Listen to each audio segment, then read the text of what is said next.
Hello and welcome to episode 100 of my podcast. It's taken about 3.5 years, but I've finally reached that milestone. I want to take this opportunity to thank everyone who has listened to the show at some point since it began in 2020. This has always been quite a humble project in a lot of ways. The episodes are short because they're essentially audio versions of the articles I write for my website. I've had no guests, no elaborate long-form series, and no sponsors. Really, the podcast is just an extension of my site. Everything I write and record is an effort to share my enthusiasm for the things that interest and excite me, particularly classic science fiction and video games. I hope you've enjoyed listening to these episodes and that you'll keep listening in the future. There's so many more things I hope to share with you one day. Hopefully I'll eventually be able to share some longer and more ambitious articles and episodes. In the meantime, I'd be really interested to hear from you. You can reach me via the contact form on my site, andyjohnson.xyz. How did you find out about the podcast? What episodes do you like the most? And is there anything in particular you'd like to hear me talk about in the future?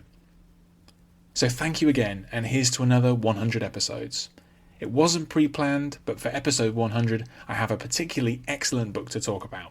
Joe Haldeman's 1974 classic, The Forever War.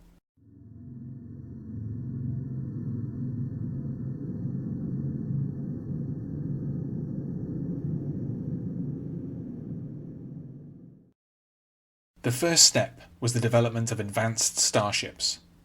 The second step was the discovery of collapsars, which defy the laws of physics and make faster-than-light travel possible. With these developments, by the end of the 20th century, humanity is poised to master the stars.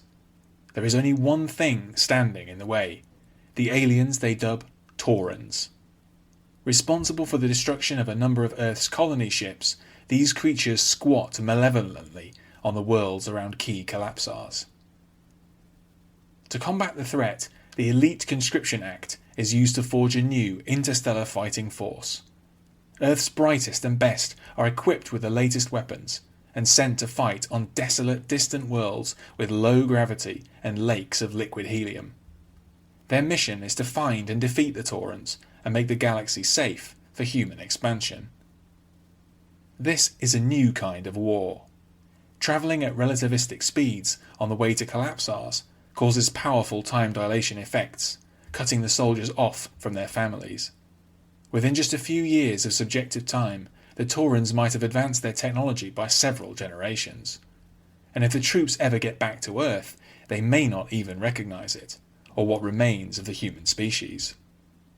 The war with the Taurans stretches on for 1,000 years from Earth's frame of reference, but was it all worthwhile? Originally published in book form in 1974, The Forever War is a brilliant science fiction novel by American author and Vietnam War veteran Joe Haldeman. While frequently compared with another iconic military SF novel, Robert A. Heinlein's Starship Troopers from 1959, it deserves to be recognised on its own terms. Peter F. Hamilton has called it a damn near perfect book with some justification. This is a science fiction novel that every fan of the genre ought to read. Initially, segments from The Forever War were published in Analog Science Fiction and Fact, which at the time was edited by Ben Bova. The first such story, Hero, had been rejected by the previous editor, the legendary John W. Campbell, in part because it featured men and women serving in the military together. After The Forever War was published in book form in 1974, it was a major success for Haldeman. Over the course of the next 2 years, it won the Hugo, Nebula, and Locus Awards for Best Novel.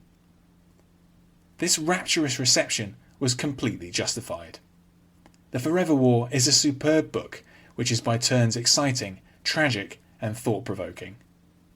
It's a perfect example of its author playing to his specific strengths, being rooted both in Haldeman's studies in physics and astronomy at the University of Maryland, and his time serving as a combat engineer in Vietnam, where he was wounded. Military science fiction is often associated with crass and jingoistic stories, bedevilled by thin characters and thick tranches of technical detail, and written by authors with obnoxiously right-wing views. The Forever War is very different. It paints a picture of interstellar combat which is as convincing as it is humane. It's also written with real economy, with each chapter moving the story forwards and exploring new aspects of Haldeman's unsettling future history. The novel is told in first person, from the perspective of new recruit William Mandela. Conscripted for his high intelligence, peak fitness, and background in physics, Mandela is subjected to harsh training, first in Missouri on Earth, and later on Charon, a planet beyond Pluto. Numerous recruits are killed during dangerous live-fire exercises and due to the planet's brutal conditions. The soldiers are told that Taurans have destroyed human colony vessels and that they are being trained to retaliate. Much of the book follows Mandela's military career. More through luck than judgment, he survives numerous engagements with the Taurans and is promoted into the senior ranks. He ages slowly relative to the hundreds of years passing on Earth. During a brief time living there as a civilian, he's alienated by the changes that have taken place. His homeworld has endured catastrophic ration wars and is now overpopulated and violent, with jobs being in desperately short supply. Mandela and his lover, fellow trooper Mary Gay, try to enjoy the new world as best they can. They're among the first soldiers to return from the war and have become celebrities, wealthy ones due to the effect of compound interest. Despite their best efforts, they become increasingly alienated and tragedy befalls them.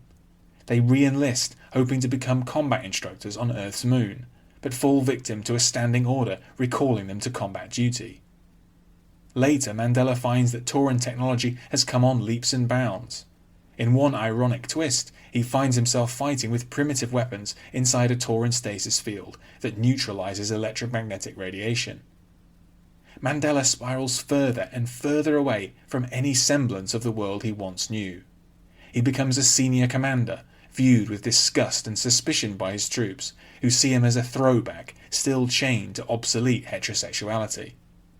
In time, he lives to see humanity's final transformation, which may bring with it the prospect of peace at last.